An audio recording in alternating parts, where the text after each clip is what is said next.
guys, it's me, Chris, ng Palaban Babe ng South Cotabato. For today's vlog is ituturo ko sa inyo simple makeup tutorial. So yun po yung ginagawa ko pag may makaharap ko yung mga friends ko, kaharap ko rin yung mga teachers ko, pag nasa school, or yung mga gimmick with friends, tambay with barkadas, ganon. So, bago tayo magsimula, please subscribe to my channel and give this video a big thumbs up and click the notification bell below. So, let's get started.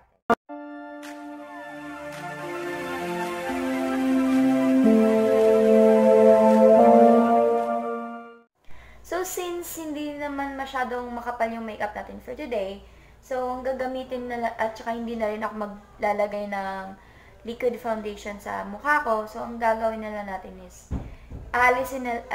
balitatakpan natin yung eye bags natin ng concealer.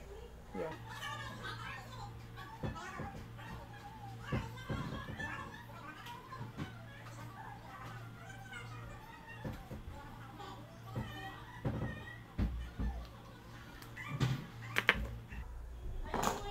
So, ayan. So, ang panggamit natin pang blend is yung beauty blender ko. Pero pag hindi po kayo masyadong okay sa beauty blender, pwede nyo rin po gamitin yung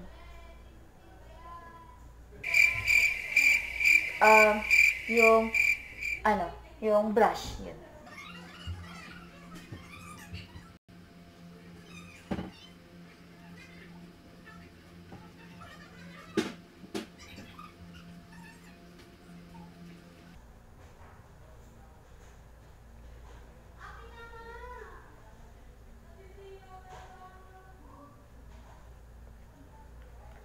So, ayan na nga. Tapos na tayo mag-blend. So, para naman po sa powder natin, if gusto nyo pong gumamit ng foundation, pwede din. Powder foundation, pwede din. And, since simple naman din yung natin, yung gagawin natin, recommended ko po talaga to sa inyo. Yung pulbo. Mag-pulbo na lang po tayo para hindi po tayo papagalitan ganun. Para hindi...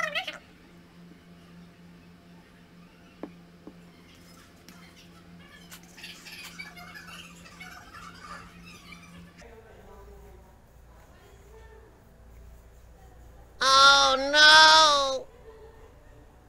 Ang ingay. Bayaan niyo sila. Hotel to eh. Walang... gigil. Hagkikigil na ako nila. Pero mabait tayo guys. Mabait tayo. Ganun. So, tapos na tayo sa powder natin. So, ang gagamitin natin, kung gusto niyo pong gumamit ng eyeshadow, pwede rin. Pero for me po, huwag na lang po kayong gumamit ng eyeshadow. Kasi nga, make it simple at para hindi lang tayo magmukhang haggard dyan pagkaharap ng mga friends natin. So, hindi tayo gagamit yan. So, ang gagamitin natin is lip tint. Ito yung gagamitin natin para simple lang talaga siya.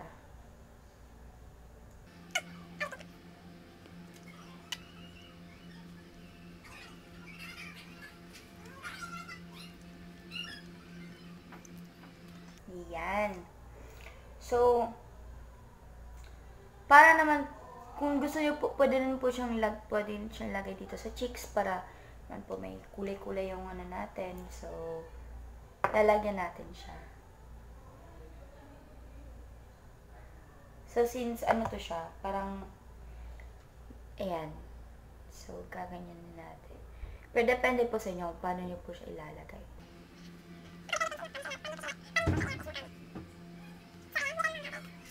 Diba?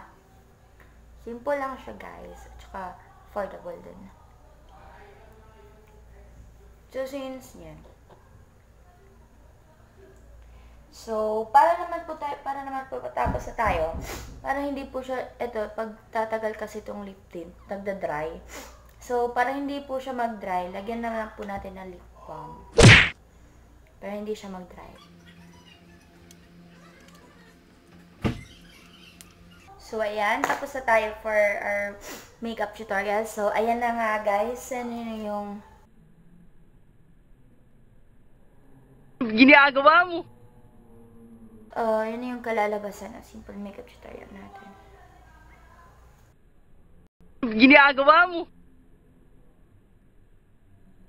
So, pwede siya sa school, pwede rin po siya sa malling, gano'n, yung mga kaharap niyo yung mga importanteng, importanteng bisita, tapos yung mga tita nyo, para hindi lang kayo magmukhang haggard. So, yan na nga, guys. So, thank you for watching, guys, and see you in my next vlog. At, shout out din, see you in my next vlog, ayun. So, bye, guys! Thank you! Thank you for watching!